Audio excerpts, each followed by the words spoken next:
안녕하세요 여러분, 써뉴쌤이에요. 일상생활 지원 13번째 시간입니다. 세탁하기를 잠깐 볼까요?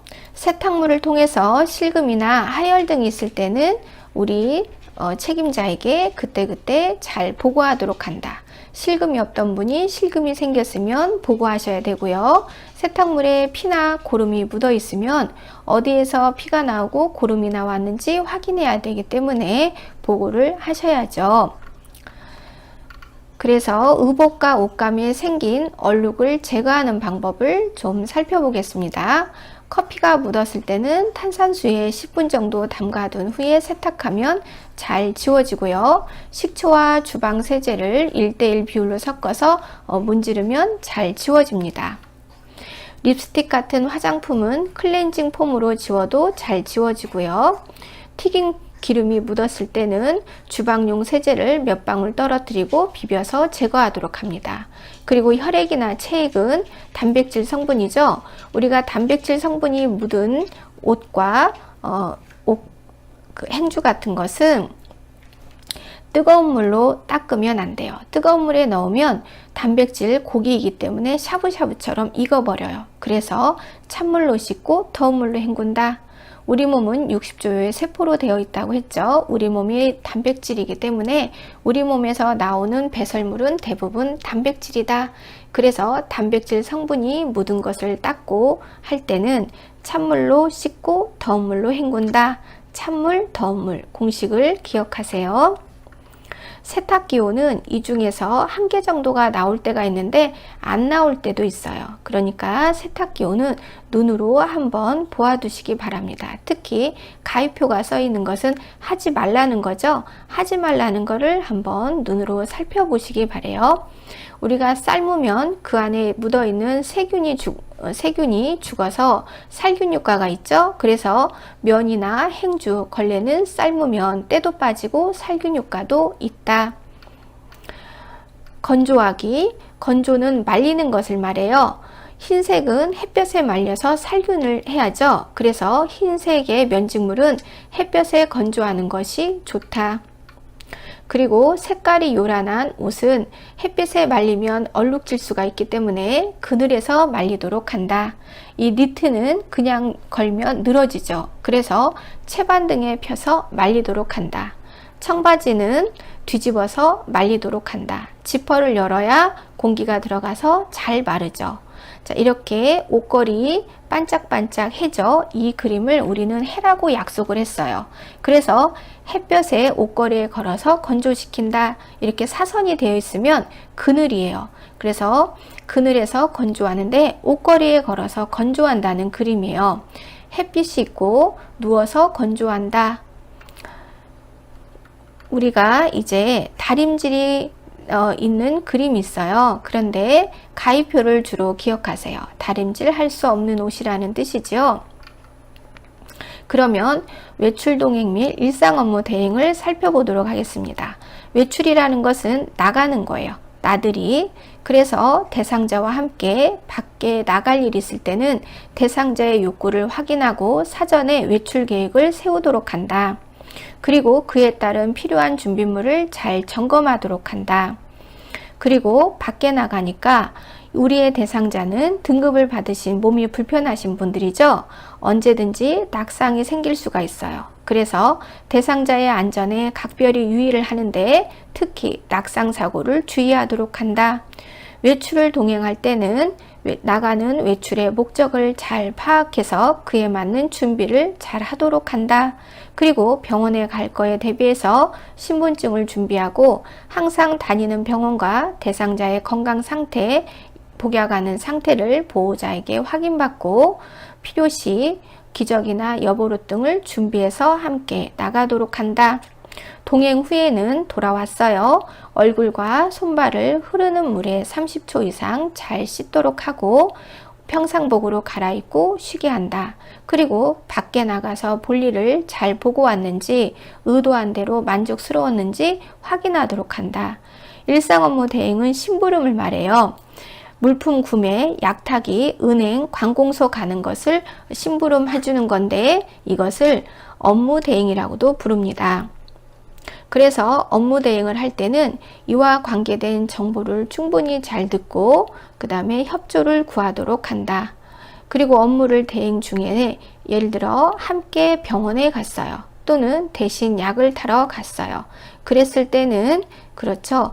자기는 사적인 일을 보시면 안 돼요.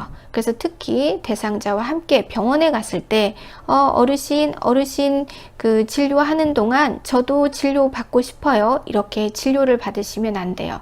왜냐하면 그것은 업무 이탈로 들어갑니다. 본인은 업무 시간이 끝난 후에 별도로 병원에 오셔서 진료를 받으셔야 돼요.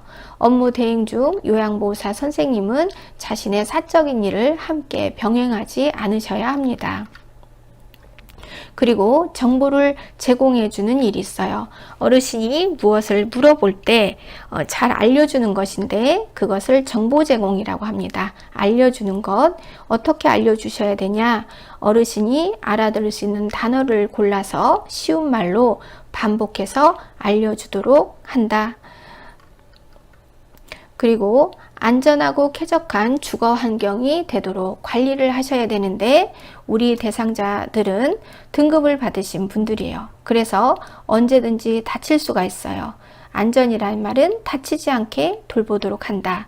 그러면 안전은 크게 낙상 방지, 감염 방지를 들 수가 있죠. 그래서 어떻게 하면 다치지 않게 돌보는지를 한번 볼까요? 안전한 주거 환경을 조성하는데 먼저 현관에 계단이나 문턱이 있으면 경사로를 설치하도록 하고 대상자가 휠체어를 사용한다면 입구의 폭을 넓히도록 한다. 조명은 현관 밖과 발밑을 비출 수 있게 설치해서 낙상이 생기지 않도록 한다. 현관 바닥은 미끄럽지 않은 소재를 사용하도록 한다. 그리고 문고리는 막대형이 좋다. 현관에서 낙상이 생기는 것을 예방하기 위해서 의자를 놓아두도록 한다. 그래서 안전한 주거 환경으로 잘 되어 있는 그림을 찾아라. 그러면 이렇게 현관 앞에 의자가 있는 그림을 찾으세요. 의자에 앉아서 신발 신고, 의자에 앉아서 지팡이를 짚고, 의자에 앉아서 옷을 입기도 합니다.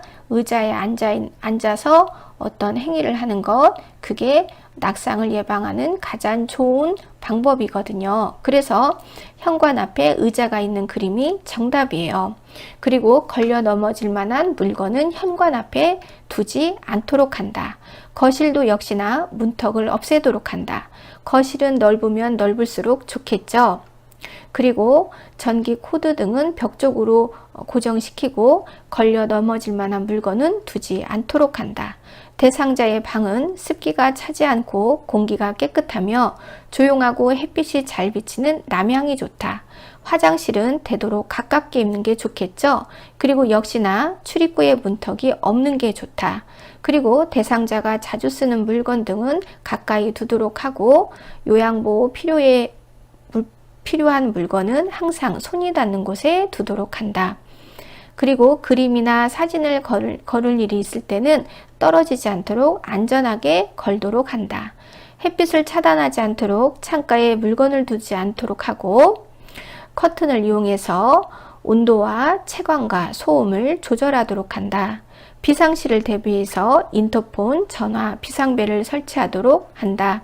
자, 부엌과 식당도 역시나 문턱을 없애는 게 좋겠고요. 미끄럽지 않은 바닥 소재를 사용하는 게 좋다. 부엌은 또 불을 다스리는 곳이죠. 그래서 화상 및 화재에 주의하고 깨지지 않는 그릇, 손잡이가 있는 그릇을 사용해서 다치고 하는 일을 줄이도록 한다.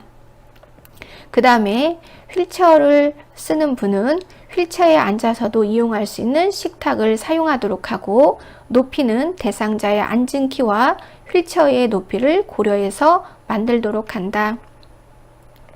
화장실, 욕실 역시 문턱을 없애고 넘어질 경우에 대비하여 화장실 문은 깨지지 않는 재질을 사용하도록 한다.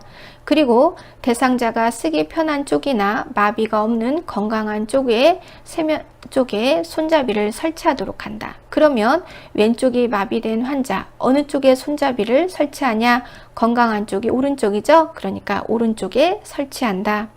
마비가 있는 대상자를 위해 미끄러지지 않는 바닥 소재를 사용하도록 하고, 특히 욕실은 축축하고 미끄럽죠? 그래서 미끄럼 방지 매트를 깔아 있는 그림을 찾으시면 정답이에요. 미끄럼 방지 매트를 깔도록 한다. 미끄럼 방지 매트를 깔아서 낙상을 예방하도록 한다. 냉온수를 사용할 때 조심하도록 해야 되고, 욕실은 습기가 많은 장소이므로 환기를 자주 시켜주도록 한다. 계단의 가장자리는 미끄러지지 않게 고무등으로 대고 계단과 복도에 안전손잡이를 설치하도록 한다. 계단을 내려갈 때 그림자가 생기지 않게 발밑에 조명을 설치하면 매우 좋다. 그러면 환기라는 것은 교환한다, 공기를 자주 교환해 주는 것을 환기라고 해요. 대상자의 건강 상태에 따라 창문이나 문을 열어 공기를 자주 환기하여 몸과 마음을 쾌청하게 하도록 한다.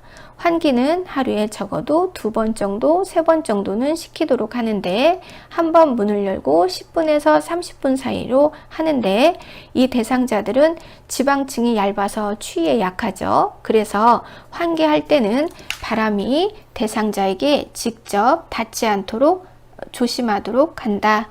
바람이 직접 닿으면 춥다고 하시니까요. 자, 실내 온도는 여름에는 22에서 25도가 좋고 겨울에는 18에서 22도 사이가 좋다. 그리고 겨울에는 난방을 적절히 유지하도록 하고 보조 난방 기구를 갖추면 더 좋다. 습도는 40에서 60%가 적합하다. 습도가 너무 높으면 불쾌감을 일으킬 수 있기 때문에 가장 적합한 습도는 60%가 좋겠습니다. 여름에는 제습기를 사용해서 습도를 조정하고 겨울에는 가습기를 사용해서 습도를 조정하도록 한다. 채광이라는 것은 빛이에요. 햇빛. 자연 채광 햇빛은 밝고 습도가 낮으며 그 안에 자외선이 들어있어서 살균 효과가 있고 신진대사를 좋게 한다. 우리 피부는 자외선을 받으면 에르고스테롤과 부딪혀서 비타민 D3를 만들어낸다고 했죠. 그래서 햇빛을 보는 것은 여러 가지 우리 몸에 좋은 작용을 하고 있다. 그런데 직사광선은 눈에 닿으면 각막에 장애를 일으키고 눈이 부시죠. 그래서 낙상이 생길 수 있으므로 커튼이나 발이나 블라인드를 사용하여 채광을 조절하도록 한다. 조명은 배설물 등을 치울 때는 조명을 설치하는 곳은 직접 조명을 설치하는 게 좋다. 왜냐하면 환하게 잘 보여야 배설물을 깔끔히 잘 처리할 수가 있죠. 야간에는 화장실, 계단, 복도 등 넘어질 위험이 있는 장소에는 조명을 켜두도록 한다. 청결한 주거 환경의 조성은 대상자의 생활 공간은 생활 습관에 맞추어져 있기 때문에 청소나 주변 정리를 잘 하도록 하고, 청소나 주변 정리를 하더라도 항상 설명하고 동의를 구하도록 한다. 가스레인지 난방기구로 화재가 생기지 않도록 항상 잘 꺼 있는지 확인하도록 한다. 물건 하나를 옮기더라도 충분히 설명하고 동의를 얻도록 하고, 옮겨야 한다면 옮긴 위치를 알려주도록 한다. 청소할 때 우리 대상자는 65세 이상이고 몸이 불편하신 분이라서 특히나 호흡기의 면역이 떨어져 있는 분이 대부분이죠. 그래서 진공 청소기나 젖은 걸레로 먼지를 제거하고 먼지를 일으키는 청소 방법은 쓰지 않도록 한다. 그리고 와상 누워있는 노인은 습기가 있으면 욕창이 생길 수가 있으므로 눅눅해지지 않도록 잘 관리하도록 하고 좀 더 청결에 유의하도록 한다. 화장실은 습기가 가장 많은 곳이므로 낮 시간에는 충분히 환기를 시키도록 하고, 양변기에 물때가 끼었을 때는 식초를 좀 뿌려서 안쪽을 닦도록 한다. 그리고 화장실 바닥은 물기가 없는 게 안전하고 가능한 건조하게 해서 곰팡이 균이 번식하는 일을 예방하도록 한다. 쓰레기, 특히 쓰레기는 그때그때 잘 분리해서 버리도록 하고 음식물 쓰레기는 오래 두지 말고 바로바로 치우도록 한다. 주방은 배수구, 냉장고 이 부분을 잘 청소하고 잘 말리도록 한다.